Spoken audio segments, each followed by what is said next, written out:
Hi, I'm Dan Heber, and this is the lecture video to accompany the reading assignment on eliminative materialism, specifically Paul Churchland's version of eliminative materialism. But before I get to that, I wanted to address where we left off last time. Where we left off last time was let me rephrase that. We just finished a discussion of functionalism. And at the end of that reading assignment, the reading assignment for functionalism, John Chafee, the author of your textbook, says the following: in trying to please both the mind-body dualist and the physicalist, it's possible that functionalism ends up pleasing neither. And I just wanted to explain that because that's sort of the material that dovetails with what we're going to be talking about today, or in this video, in this unit. The reason why functionalism ends up not pleasing mind-body dualist is because functionalism ultimately reduces this notion of mind, this notion of self, to these causal relationships between mental events. And what the dualist is going to maintain is that conscious experience simply cannot be explained through an understanding of those causal interactions. But functionalism doesn't really end up pleasing a whole lot of physicalists either. And remember, physicalists are just people that deny the existence or the ontological status of this thing, this stuff called mind, altogether. And the reason why functionalism ends up, not sitting well with certain physicalists is because the functionalist is still talking about mental states. And they're still discussing mental states using this sort of inherited language from Descartes, who was himself just repackaging some of the ideas of Plato from, 380 BC. And so what we see in philosophy, neuroscience more generally, is this increasing tendency toward a physicalist account of mind. And what we mean by a physicalist account of mind is coming up with an explanation of mind and mental states that doesn't advert to anything non-physical, such as some Cartesian sense of mind. So enter Paul Churchland and the theory of eliminative materialism. And I should mention here as an aside that Paul Churchland is actually part of a philosophical team with his wife, Patricia Churchland, who is just as notable and recognizable in the field. And as I mentioned in the required resources, I'll leave it up to you to decide as to why the author of our textbook, John Chafee, decided to include a discussion of Paul Churchland and not even mention his equally influential, possibly better philosopher wife, Patricia Churchland. But there is I included a good external resource, required resource, in which she is being interviewed by this other philosopher, Nigel Warburton, and she talks for about 20 minutes or so about the topic of eliminative materialism. But I'm going to be pointing out some things from the textbook because part of the aim of this class is not just to get you to understand ideas. Part of the aim of this class is to, get you proficient at textual analysis, how to tease out complex ideas from the information that is being presented to you in text. So first of all, just a notion about the definition of eliminative materialism. And there's a little, marginal note here that the author of your textbook made, and I'll just go ahead and read it. Eliminative materialism: the radical claim that our ordinary common sense understanding of the mind is deeply wrong, and that some or all of the mental states posited by common sense do not actually exist. So that sort of tells us what the eliminative portion of that is. And by the way, in that external resource, you're going to hear Patricia Churchland pronounce it eliminative. She's Canadian. They pronounce things a little bit differently there. In America, we say eliminative materialism. So what is it that's being eliminated? Well, the notion of a mental stuff. That's what's going to be eliminated. And so one of the main theses of eliminative materialism is that the way we've been thinking about the mind and mental states has in fact been polluted by these idealist philosophers such as Rene Descartes and such as Plato. And that sort of historically, received this sort of ancestral DNA, if you will, from those types of ideas, has polluted our thinking and actually prevented us from having a proper grasp of exactly what mind is. And so I mentioned previously that historically we have this tendency to see, an increasing degree of materialism, physicalism in philosophers. Remember, for Descartes, the brain literally did nothing, right? For Descartes, you are just a thinking entity that happens to have a brain. But thought itself is independent of the brain, right? Well, of course, that's pretty hard to square with today's understanding of science, right? As neuroscience continues to develop, we have better and better understanding of what the brain is and how the brain goes about undertaking this thing we call cognition. And so that's what's being discussed here in these opening paragraphs by John Chafee. I want to jump right into, though, this excerpt from Paul Churchland's work simply titled Hi, I apologize for that edit. We had a power outage at the building, and it obviously interfered with the recording process. I think the last thing that I was talking about was I was getting ready to introduce an excerpt from Paul Churchland's work on eliminative materialism, and he makes reference in this first paragraph here to a theory that we actually haven't discussed in class, and the theory is called the identity theory, and I just want to talk about that really quickly, just because it sets up a lot of what Paul Churchland is going to be talking about. The identity theory is a theory of mind that just states that the mind is the brain, that there's not two things. So it's going to be rejecting Descartes' dualism, right? There's not, Descartes says we have this mental stuff and we have this physical stuff. The identity theorist rejects that and says, no, we just have one kind of stuff. It's physical. It's just that we have two different ways of talking about it.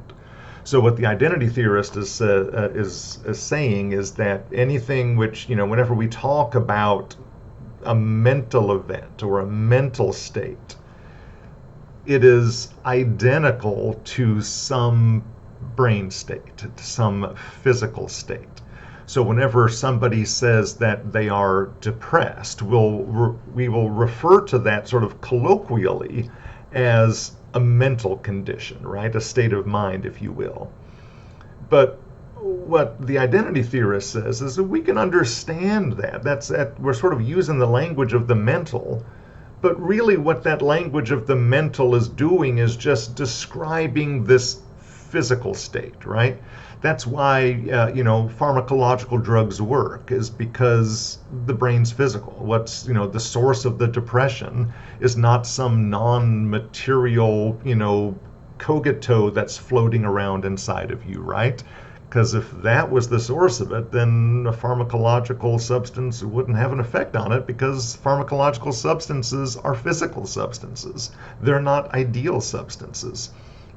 So the identity theory says, well, we have two ways of talking, with two vocabularies, as it were, but just one kind of stuff, and that stuff is physical. Now, that might sound promising to some, but what Churchland does is point out that it's just as problematic as any of these other views that we have been talking about. And one of the things that Paul Churchland does is point out that we're not going to be finding these one-to-one matchups. The identity theorist attempts to give several examples. The identity theorist says, well, lightning just is a discharge of electricity in the atmosphere. Sound just is a series of compression waves. That color just is a reflective coefficient. So notice there that in each of those cases, we had two different ways of talking. the language of lightning and the language of a discharge of electricity in the atmosphere. We have the language of sound, and then we have the language of a series of compression waves, and we have the language of color, and we have the language of reflective coefficients. But we're not talking about two different things in each of those cases. We're just talking about one thing in each of those cases, with just two different ways of talking about it. So what the identity theorist is going to say is that, well, that's the same is true of the mind, right? The mind is just another way of talking about the brain. Mental states are just another way of talking about brain states. And what Churchland is going to be doing is saying, well, it's not entirely clear that that's going to be the case, because we have several other examples from science which show no such reduction in language as possible. We used to talk about phlogiston, and that's what Churchland is talking about here in this paragraph, which isn't highlighted, but I give an account in the marginal notes there of what Churchland is doing in that paragraph. We have all kinds of scientific examples of examples through the history of science, rather, of concepts that weren't, reduced from one to another, but rather concepts that were just eliminated altogether. And he gives the example, one of the examples he uses is that of phlogiston. Phlogiston used to be regarded as a kind of substance. Now, in today's science, you will never take a class in science today where you're asked to measure the amount of phlogiston that is in something. The ancients believed in phlogiston, and what they thought phlogiston was the stuff that resulted in fire. So you have just picture a log, like a log that you would use as for fuel for a campfire. What the ancients would say is that the log contained phlogiston, and that what happens whenever a log burns is that it's releasing that phlogiston. So whenever the log completely burns down and you're just left with a pile of ash, the ancients said, well, that's just dephlogisticated substance, right? All the phlogiston which was previously held in the log has been released, and we're left with this stuff, this dephlogisticated stuff. Well, now, of course, we realize that there is no such thing as phlogiston. What the ancients were describing, you and I would recognize as a chemical reaction of oxidation. So notice that the chemical reaction of oxidation is not just another way of understanding what phlogiston is, because phlogiston doesn't exist, right? So we're not reducing phlogiston to chemical oxidation. We are eliminating phlogiston altogether. And another example, the propagation of light. The ancients thought that light was carried on the ether wind. And again, you take a science class today, you take a course in physics, and they're not going to ask you to measure the ether wind, because there is no such thing as the ether wind. Because we know that light doesn't propagate that way. Light is just part of the electromagnetic spectrum. That's what it is. There's not this mysterious wind which is blowing light, right? And this comes from, basically, this is an Einstein's discovery. It's the photoelectric effect, that light is both a particle and a wave. The ancients didn't have an understanding of that, obviously, and so they were still in this world where they had to offer some sort of explanation of how light propagates, right? Is it instant? Does it travel? If so, how does it travel through the void? How does it travel in a vacuum, right? Sound won't travel in a vacuum. How will light travel in a vacuum? Well, that's why they offered this theory of the ether wind, and what Paul Churchland rightly points out is that the ether wind is not just another way of understanding electromagnetism, right? It's not two different vocabularies that are referring to one of the same phenomena, because there is no such thing as the ether wind, right? And so we're not reducing that to one concept. We are eliminating that altogether. Well, so too, Churchland says, that's what's going to be happening in discussions of mind. And that's where he says here, he says, the concepts of folk psychology, which is a sort of a deliberately disparaging term. The concepts of folk psychology, belief, desire, fear, sensation, pain, joy, and so on, await a similar fate. What fate? Well, the same fate that happened to phlogiston, right? We just eliminated it. The same fate that happened to the ether wind. We just eliminated that. What Churchland is suggesting is that these folk psychological concepts, this vocabulary, this way we've been talking about since the time of Descartes. And remember, Descartes was just repackaging what Plato had to say in 380 BC. And what Churchland is going to say is that, well, we're not taking medical advice from people that were writing in the Bronze Age. Why are we still listening to what they had to say about cognition, right? Our idea of medicine has advanced. Well, so too our idea of the mind and neuroscience should similarly advance. And so he says, and when neuroscience has matured to the point where the poverty of our current explanations, or current conceptions rather, is apparent to everyone, the superiority of the new framework is established. That new framework, according to Churchland, is going to be this materialist framework. We've got to just, sort of stop, rubbing our chins and contemplating the form of mind and thinking about what mind is. And what Churchland's going to say is, well, we just ought to just, start focusing on the brain, right? And this is why we sort of see eliminative, excuse me, I have the hiccups here, I'm trying to talk through them. This is why we see eliminative materialism as sort of like the pinnacle of this arc that we've been following, from philosophers gradually getting more and more materialist in their philosophy. Excuse me. So I think I'm going to stop my comments there. There's still several pages of the assignment left, and what Paul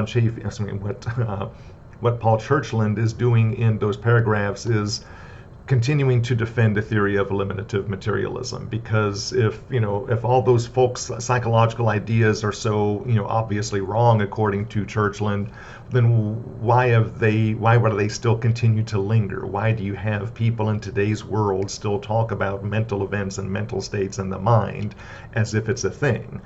So what Churchland is doing in the subsequent paragraphs is just explaining why that's the case and why it's important to continue to develop these materialistic accounts of mind. But I will leave those pages from the readings for you to analyze, and you also have that very good resource from Patricia Churchland, who also offers an explanation of what eliminative materialism is. So with all those things being said, I'm going to go ahead and bring this video to a close. I'm going to ask you to enjoy the rest of the day, and I'll see you in the next video.